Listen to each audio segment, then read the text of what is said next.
வல்லமைகள் அல்ல.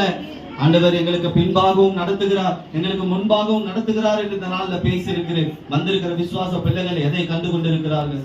எங்களை பின்தொடர்கிறார்கள், எங்கள் சத்துருக்கள் எங்களை வளைக்கிறார்கள்.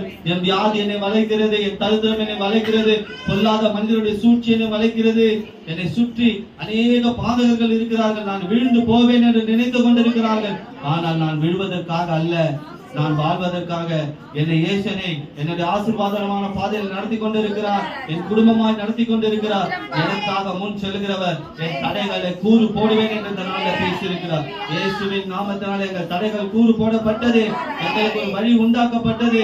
எங்கள் யோசனைகள் இனி எங்கள் தடைகள் மேல் அல்ல, எங்கள் யோசனைகள் முழுவதும் இயேசுவே. எங்கள் பார்வை முழுவதும் இயேசுவே. எங்கள் விசுவாசத்தின் கண்களை இயேசுவின் மேல் பதிய வைக்கும் பொழுது எங்களுக்கான வாசல்கள் திறக்கப்படுகிறது, எங்களுக்கான தடைகள் திறக்கப்படுகிறது, எங்களுக்கான சத்துருக்களுக்கு மறைத்து எங்களை நடத்துகிற தெய்வம் எங்கள் இயேசு என்று பார்க்கிறோம். நல்ல கர்த்தரினால் ஒரு வார்த்தை கொடுத்திருக்கிற உங்கள் தடைகளை நான் கூறு போடுகிறேன்.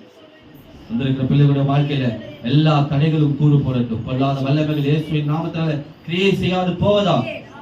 உன் கண்களை என்மேல் பதிவை வழியில இருக்கிற இந்த காவல் கோபுரத்தை அல்ல, அதே போல முன்பாக இருக்கிற பொல்லாத வல்லமைகள் அல்ல, பின்னாடி துரத்துகிற சத்துருகளை அல்ல, நடத்துகிற என்னை நோக்கி பார், உன் வழிகளை நான் உண்டாக்குவேன் என்று கர்த்தர் பேசியிருக்கிறேன். இந்த வார்த்தைக்காக நன்றி.